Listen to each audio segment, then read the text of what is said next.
ಒಂದು ಊರಿನ ವಾಸನೆ ಹೇಗಿರುತ್ತೆ ಅಂದ್ರೆ ಒಂದು ಇಡೀ ನಗರದ ಅಸ್ಮಿತೆಯನ್ನೇ ಒಂದು ನಿರ್ದಿಷ್ಟ ಸುವಾಸನೆ ಹಿಡಿದಿಡೋಕೆ ಸಾಧ್ಯನಾ?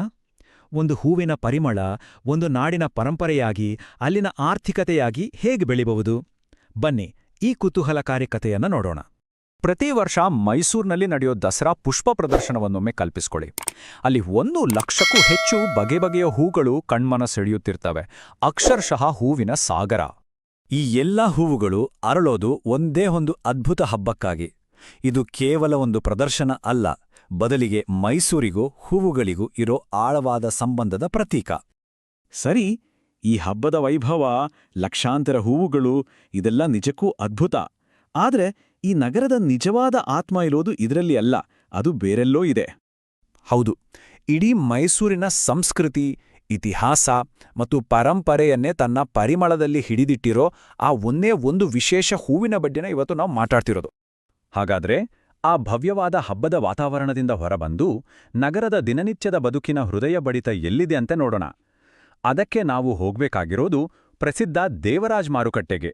ಬನ್ನಿ, ಮಾರುಕಟ್ಟೆಯೊಳಗೆ ಒಂದು ಚಿಕ್ಕ ಸುತ್ತು ಹಾಕೋಣ. ಸಮಯ ಸಂಜೆ ಸುಮಾರು 4 ಗಂಟೆ. ಆಗ್ತಾನೆ ತಂದಿಟ್ಟ ತಾಜಾ ಮೈಸೂರು ಮಲ್ಲಿಗೆಯ ಸುವಾಸನೆ ಅಬ್ಬಾ, ಇಡೀ ವಾತಾವರಣವನ್ನೇ ಆವರಿಸಿರುತ್ತೆ. ಪಕ್ಕದಲ್ಲೇ ಬಣ್ಣ ಬಣ್ಣದ ರಂಗೋಲಿ ಪುಡಿಗಳ ರಾಶಿ. ಇನ್ನೊಂದು ಕಡೆ ನೋಡಿದ್ರೆ ನೂರಾರು ತಳಿಯ ಬಾಳೆಹಣ್ಣುಗಳು, ಜೊತೆಗೆ ಅಪ್ಪಟ ಮೈಸೂರು ಗಂಧದೆಣ್ಣೆ ಮತ್ತು ಅಗರಬತ್ತಿಗಳ ಪರಿಮಳ. ಇಲ್ಲಿ ಹೂ ಅನ್ನೋದು ಬರೀ ವ್ಯಾಪಾರದ ವಸ್ತುವಲ್ಲ, ಅದು ಈ ನಗರದ ಬದುಕಿನ ಒಂದು ಭಾಗ. ಈಗ ನಮ್ಮ ಕಥೆಯ ನಾಯಕಿಯ ಅಧಿಕೃತ ಪರಿಚಯ. ಬೇರೆ ಎಲ್ಲಾ ಹೂಗಳಿಗಿಂತ ಇದು ಹೇಗೆ ವಿಭಿನ್ನ, ಹೇಗೆ ಶ್ರೇಷ್ಠ ಅಂತ ನೋಡೋಣ. ಈ ಹೂವಿಗೆ ಸುಮ್ನೆ ಭಾರತದ ಬೆಡಗಿ ಅಥವಾ ಸುವಾಸನೆಯ ರಾಣಿ ಅಂತ ಹೆಸರು ಬಂದಿಲ್ಲ. ಈ ಹೆಸರುಗಳೇ ಸಾಕು ಮೈಸೂರು ಮಲ್ಲಿಗೆಯ ಸ್ಥಾನಮಾನ ಏನೋ ಅನ್ನೋದನ್ನ ಅರ್ಥ ಮಾಡ್ಕೊಳ್ಳಕ್ಕೆ. ಇತಿಹಾಸ ಮತ್ತು ಸಂಸ್ಕೃತಿಯಲ್ಲಿ ಇದಕ್ಕೆ ಅಂತಹದ್ದೊಂದು ವಿಶೇಷ ಸ್ಥಾನ ಇದೆ. ನೋಡಕ್ಕೆ ತುಂಬನೇ ಸರಳವಾಗಿ ಕಾಣ್ಬೋದು ಅಲ್ವಾ? ಆದ್ರೆ ಈ ಹೂವಿನ ಪ್ರತಿಯೊಂದು ದಳದ ಹಿಂದೆ ಒಂದು ಸಂಕೀರ್ಣವಾದ ರಾಸಾಯನಿಕ ವಿಜ್ಞಾನವೇ ಅಡಗಿದೆ. ಅದರ ಆ ವಿಶಿಷ್ಟ ಪರಿಮಳದ ರಹಸ್ಯದ ನೀಲನಕ್ಷೆನೇ ಇದು.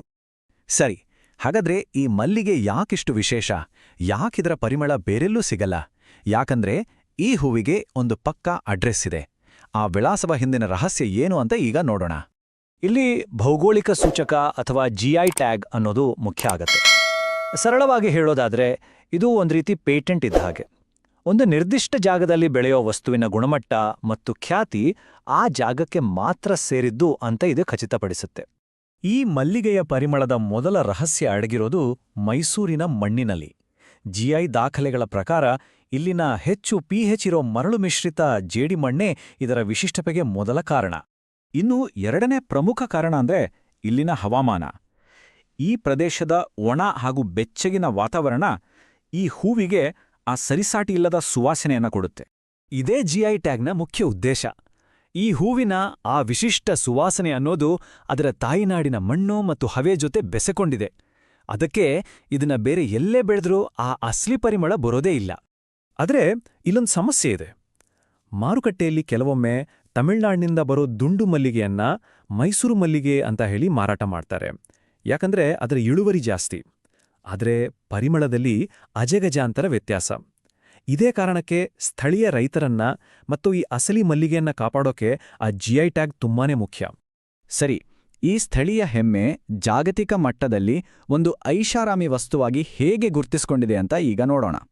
ಈ ಹೂವು ಕೇವಲ ನಮ್ಮ ಮಾರುಕಟ್ಟೆಗಷ್ಟೇ ಸೀಮಿತವಾಗಿಲ್ಲ. ಶನೆಲ್ ನಂಬರ್ 5, ಜಾಯ್ನಂತಹ ಜಗದ್ವಿಖ್ಯಾತ ಪರ್ಫ್ಯೂಮ್ಗಳಲ್ಲಿ ಇದೊಂದು ಪ್ರಮುಖ ಘಟಕಾಂಶ. ಇದರಲ್ಲಿರೋ ಇಂಡೋಲ್, ಜಸ್ಮೋನ್ನಂತಹ ರಾಸಾಯನಿಕಗಳೇ ಈ ಹೂವಿಗೆ ಜಾಗತಿಕ ಮಟ್ಟದಲ್ಲಿ ಆ ಐಷಾರಾಮಿ ಸ್ಟೇಟಸ್ ತಂದುಕೊಟ್ಟಿರೋದು. ಹಾಗಾದ್ರೆ ಈ ಜಾಗತಿಕ ಯಶಸ್ಸಿನ ಹಿಂದಿರೋ ನಿಜವಾದ ಹೀರೋಗಳ್ಯಾರು? ಅದು ನಮ್ಮ ರೈತರು.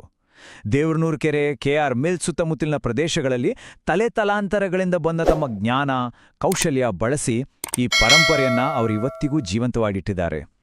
ಸೊ ಇಷ್ಟೆಲ್ಲ ಕೇಳಿದ ಮೇಲೆ ನಮ್ಗೇನ್ ಗೊತ್ತಾಗುತ್ತೆ? ಒಂದು ಹೂವು ಅಂದ್ರೆ ಅದು ಕೇವಲ ಒಂದು ಹೂವಲ್ಲ, ಅದು ಒಂದು ಇಡೀ ಪ್ರದೇಶದ ಇತಿಹಾಸ, ಅವರ ಆರ್ಥಿಕತೆ ಮತ್ತು ಅವರ ಹೆಮ್ಮೆಯ ಪ್ರತೀಕ. ಹಾಗಾಗಿ ಮೈಸೂರು ಮಲ್ಲಿಗೆ ಅನ್ನೋದು ಮೈಸೂರಿನ ಜನರ ಗುರುತು. ಅದನ್ನ ಮುಂದಿನ ಪೀಳಿಗೆಗಾಗಿ ಕಾಪಾಡೋದು ತುಂಬಾನೇ ಮುಖ್ಯ. ಈ ವಿಶ್ಲೇಷಣೆಯನ್ನ ಒಂದು ಯೋಚನೆಯೊಂದಿಗೆ ಮುಗಿಸೋಣ. ನಮ್ಮೆಲ್ಲರಿಗೂ ಮನೆ ಅಂತ ಅನ್ಸೋ ಜಾಗಕ್ಕೆ ಒಂದು ವಿಶಿಷ್ಟವಾದ ವಾಸನೆ ಇರುತ್ತೆ ಅಲ್ವಾ? ನಮ್ಮ ನೆನಪುಗಳ ಜೊತೆ ಬೆರೆತು ಹೋಗಿರೋ ಆ ಸುವಾಸನೆ ಯಾವುದು ಅಂತ ಒಮ್ಮೆ ಯೋಚಿಸಿ.